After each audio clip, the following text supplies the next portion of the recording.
Welcome back to another episode of Rock Boys Football. Brent Venables, the Oklahoma Sooners land another commitment in the transfer portal, this time going out to San Diego State and grabbing a long, physical, experienced cornerback in Dezjhon Malone, a guy that's played over 1,200 snaps the last 2 years and has played at a relatively high level at the FBS level. And you take a look at why I like this addition so much.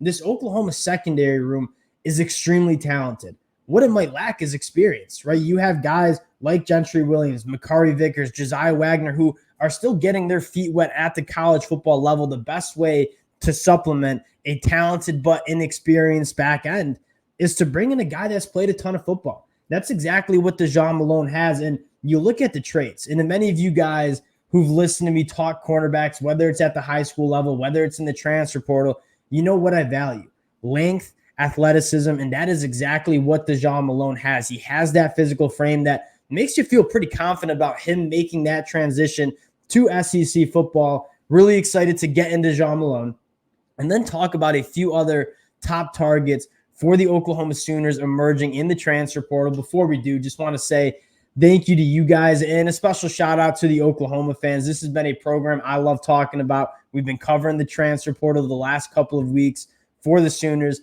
The amount of support you guys show, it means a lot. Cannot thank you guys enough. If you do enjoy the content, consider subscribing to the channel. And you get that feeling that we're going to be talking a lot of Oklahoma football over the next couple of weeks. Is Brent Venables going to be getting aggressive in the transfer portal, getting this roster right, heading into the SEC? And without further ado, let's get into Dezjhon Malone, who, again, there's two things that really pop out to me when you're talking to Dezjhon Malone. I had to go back and watch a little film, turned on the Oregon State game from last year, and he played extremely well against an Oregon State team that was a top 15 team in the country.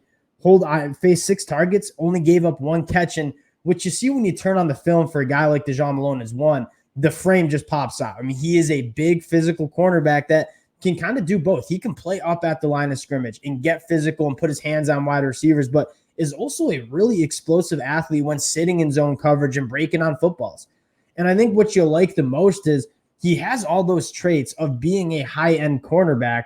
And if he can kind of clean it up and continue to improve, making that jump from San Diego State to Oklahoma, you might be getting a high upside cornerback and a very high-quality starter for the Sooners heading into 2024. But even if he doesn't necessarily start for Oklahoma, going back to what we talked about in terms of constructing this roster, there's a lot of young talent in this Oklahoma defensive backroom, right? You take a look at the safeties, right? Billy Bowman Jr. coming back, absolutely massive. You have the true freshman phenom in Peyton Bowen. Robert Spears-Jennings played phenomenal football for the Oklahoma Sooners. Then the cornerback room, a guy like Makari Vickers, who I'm extremely high on, but still inexperienced. Gentry Williams, if he can stay healthy, is one of the better cornerbacks, I think, in the Big 12 we saw last year. A guy like Josiah Wagner.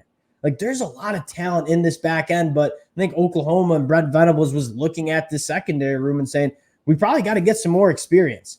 And Dezjhon Malone certainly brings that. Again, over 1,200 snaps faced. And according to On3, the 9th best cornerback in the transfer portal right now, faced 105 targets the last 2 years at San Diego State, only gave up 55 completions. So less than a 50% completion rate when he is targeted, can play man coverage, especially with that physical frame that he has, but also is really good in zone coverage. I mean, he has some really good length. He can get his hands on a lot of footballs.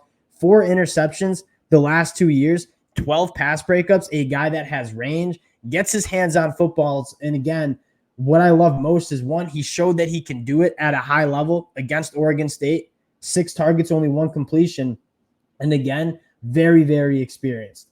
Now, Dezjhon Malone is the second addition for the Oklahoma Sooners in the transfer portal, right? You went out and got Spencer Brown, who my brother recorded on. I'll give you guys my 2 cents on Spencer Brown. As a Michigan fan, have seen a lot of Spencer Brown. The one thing you're getting is a nasty dude. Like, this is a guy that has a lot of high upside, has played a lot of football at the tackle position, and I think has a lot of room to improve. And that's my favorite addition about Spencer Brown is you get Coach Bill B coaching him up. I think he could be a high-end offensive tackle at the Power 5 level. He just needs a little bit more refinement. But what you can't teach, that physicality, that kind of dog in him, Spencer Brown certainly has that. Now, you take a look at a few other targets for the Oklahoma Sooners. The one guy that's emerging that I think would be a really interesting get for Oklahoma is Mario Anderson, the running back from South Carolina. Obviously, with Tawee Walker hitting the transfer portal, I was a massive fan of Tawee Walker. I thought he ran the ball extremely physical and kind of balanced out a guy like Gavin Sawchuk really well. You want to know the perfect addition, pretty much a clone of Tawee Walker, that is Mario Anderson, right? 5'9", 210 pounds. You go back and watch the film at South Carolina 1. That South Carolina offense, especially the offensive line, it flat out stunk. Mario Anderson did not have much help in terms of having some space to operate. This dude's a bowling ball. And what did we love most about Tawee Walker is he was a bowling ball too. I mean, getting the hard yards, running through tackles, phenomenal contact balance. Mario Anderson kind of checks those boxes, and he's done it at the SEC level, right? Last year at South Carolina, again, behind an offensive line that was absolutely dreadful. South Carolina fans would tell you that. 143 carries, 707 yards, 3 touchdowns, averaged 5 yards per carry, and didn't get that much burn early in the year for South Carolina, but emerged as the go-to back for South Carolina the last couple of weeks of the season and provided a massive asset in terms of South Carolina getting stuff going on the ground. Mario Anderson running behind a much better offensive line that the Oklahoma Sooners have. Guys like Caden Green, who are going to be studs for the Oklahoma Sooners.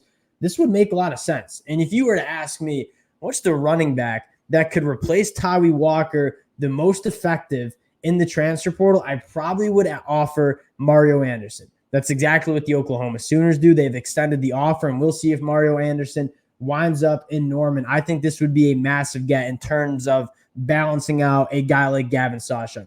The next guy I would want to look at that I don't think Oklahoma has offered yet, but one of my favorite prospects in the transfer portal, especially with a guy like Andrew Rahm leaving, going and getting a veteran center. And Ethan Miner at North Texas now wasn't there when Seth Luttrell was there. Looked that one up, transferred in from Arkansas State last year, has played phenomenal football for North Texas in the 2023 season, 515 pass blocking snaps. He gave up 0 sacks and only 6 pressures. This is a guy that probably is not going to be a top 100 NFL draft pick, but a reliable center that is going to give you really, really good reps. And again, be reliable. That's like the biggest thing you want in a center. Ethan Miner would make a ton of sense for the Oklahoma Sooners to pursue in the transfer portal. You ask me, looking at this Oklahoma roster, where do you want to add in the transfer portal? And we've talked about it. The Oklahoma Sooners probably aren't going to go and get 20 guys because you look at that class in 2024, Brent Venables wants to recruit from the high school level and develop guys. This isn't going to be a program that's going to be building through the transfer portal. I think Brent Venables has the correct approach. We're going to kind of be selective buyers in the transfer portal, fill in our roster where we think is needed, but we're not going to go and get 30 guys and kind of turn over our roster at a high clip like you see other Power 5 programs doing. And you look at this roster, there's a ton of young talent on this team. So I think Oklahoma is going to be just targeting some experienced guys to round out this roster. It's already a top 15, top 10 roster in college football. There's no need to hammer the transfer portal. But you can use the transfer portal to kind of supplement that roster. And I think that's exactly what Brent Venables and the Oklahoma Sooners are doing. Right? Get tackle and Spencer Brown, who, again, whether he starts or not, he's adding a veteran presence who's played a lot of football at the Power 5 level at that offensive tackle position.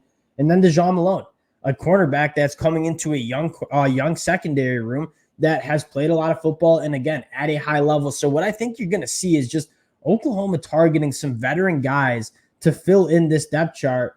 They're in a good spot. Now, I'm really excited to see what Oklahoma goes to next. I'm keeping my eye on a guy like Mario Anderson. I think he'd be a perfect fit for the Oklahoma Sooners at that running back position. We'll keep you guys updated as much as possible with the Oklahoma roster moves that we see in the transfer portal. Again, Sooner fans, some of the best fans in the country. You guys have shown a ton of love. Cannot thank you guys enough. If you do enjoy the content, consider subscribing to the channel, and we'll talk to y'all later.